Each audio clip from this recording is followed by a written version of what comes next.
Amigas y amigos de Cinéfilos en Apuros, ¿cómo están? Yo soy Elia Leonardo. Otra película mexicana que llega a cartelera en este 2025 es Arillo de Hombre Muerto, de Alejandro Gerber, que nos cuenta la historia de Dalia, una conductora del metro interpretada por Adriana Paz, que se enfrenta a la noticia de la desaparición de su esposo. Entonces ella va a poner manos a la obra para comenzar la búsqueda de su marido y enfrentarse a todas las adversidades y complejidades de lo que implica este tipo de procesos con relación a las familias afectadas con la desaparición en nuestro país.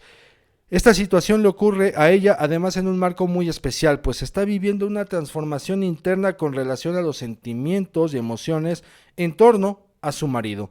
¿Por dónde hablar? ¿Por dónde entrarle a Arillo de Hombre Muerto? Vamos por partes. De entrada, un contexto. Y eso es que la película se estrena en el momento más álgido que estamos viviendo con las desapariciones y las desapariciones forzadas en México. En este caso, la historia, que si bien es de ficción, se aterriza en la Ciudad de México, una ciudad que por muchos años sus habitantes, y hay que aceptarlo, hay que reconocerlo, nos considerábamos ajenos y distantes de los problemas que aquejaban a otras entidades al interior del país. Incluso hasta nos podíamos jactar de decir que nuestros problemas eran diferentes, muy diferentes a los que padecían otros estados. Hoy día la situación ya no es así, la realidad es otra. La violencia que azota al país, así como las desapariciones y desapariciones forzadas, nos compete a todos en materia de no ser indiferentes, de no ser indolentes y de abrir los ojos y decir, ahora sí ya, no nos cabe ni siquiera la mínima apreciación de decir que la Ciudad de México, la capital, está exenta de esta realidad terrible, trágica y macabra que vive la nación. Así que por ahí también podemos iniciar viendo Arillo de Hombre Muerto, una película que para un sector del público, particularmente capitalino, funcionará como para decirle, hey, esto también está sucediendo en nuestra ciudad. Cierto, te estoy planteando un argumento ficticio, pero por muy ficticio que sea, se asemeja demasiado y bastante a la realidad cotidiana de nuestros días. Dicen que las películas están hechas para generarnos interrogantes y aquí se proponen varias de ellas. Me voy a detener en una que tiene que ver con los causales de inasistencia laboral, ¿no? Estas sanciones que se le imponen a las trabajadoras y a los trabajadores por llegar tarde o por ausentarse a trabajar. ¿Qué está pasando con la realidad de este país? Que bueno, hay muchas trabajadoras y muchos trabajadores que están lidiando ya de por sí con el dolor de tener a un familiar desaparecido.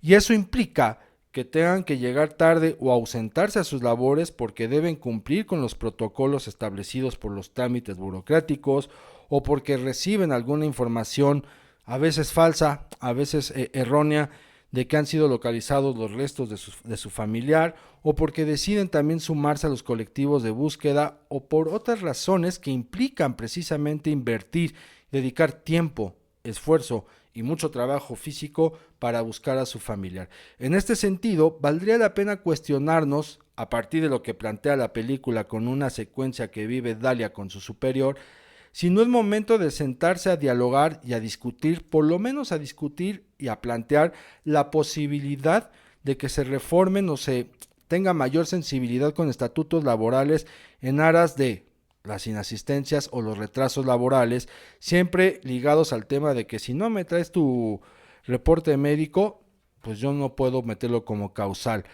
¿Y por qué replantearnos esto? Porque triste y alarmantemente este país se está convirtiendo, no se está convirtiendo, ya se convirtió en un país de desaparecidos, ya hay miles de familias que están atravesando por eso y además son miles de familias que no conforme con que tienen que llevar el pan a sus hogares, también tienen de partirse en dos para buscar al ser querido que falta en ese hogar. Entonces por ahí también la película nos lanza ese interrogante de si vale la pena por lo menos plantearlo en una discusión si quieren de supuestos.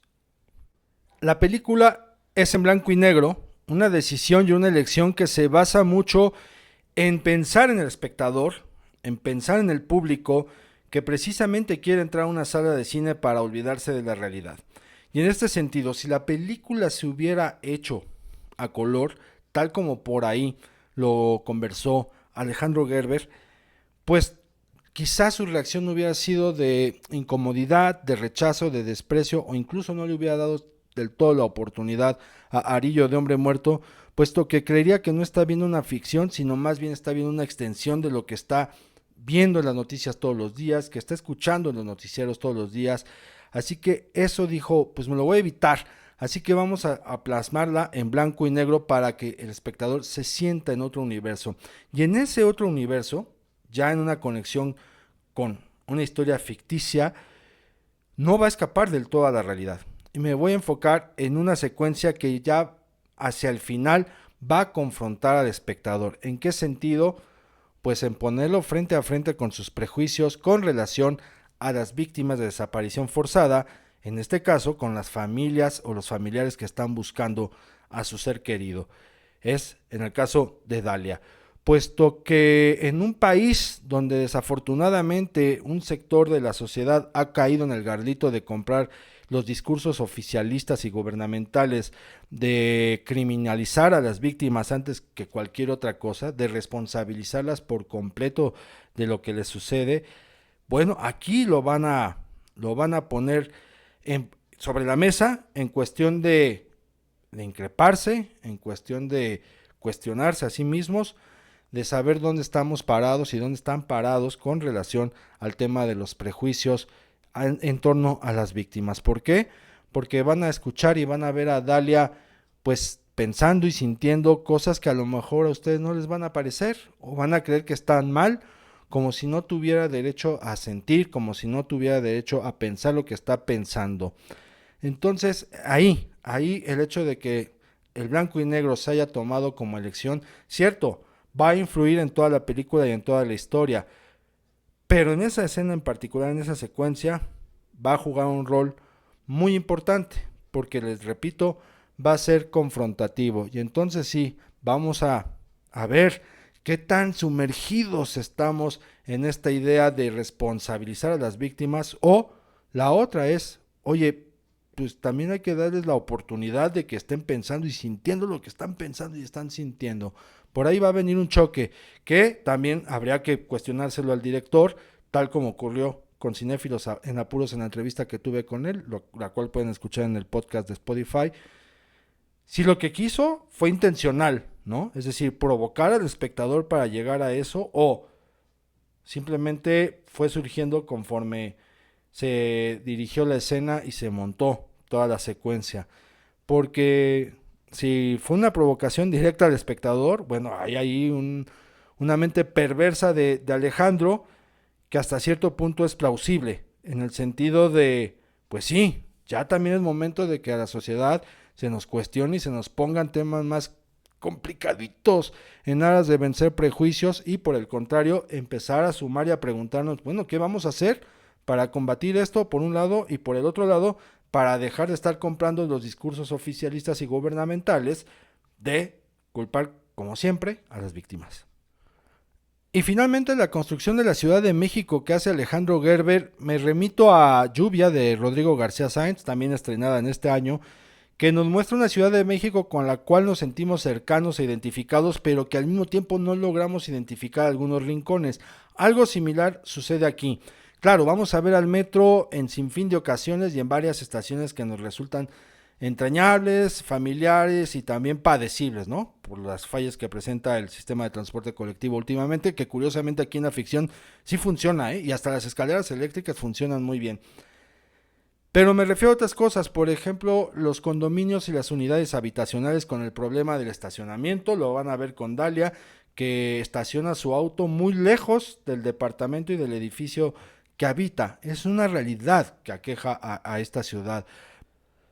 Otro detalle que vamos a observar muy brevemente es con relación a los vigilantes o guardias de seguridad, pues un empleo que es ocupado por muchas personas de la tercera edad en esta ciudad. Pareciera que es de las muy pocas posibilidades y oportunidades que tienen para laborar ya entrados en años después de los 60 por lo menos. Ahí también hay ese detalle puntual de decirnos, pues estas personas a lo único que pueden acceder en una cuestión laboral con un sueldo fijo no tan bueno es este.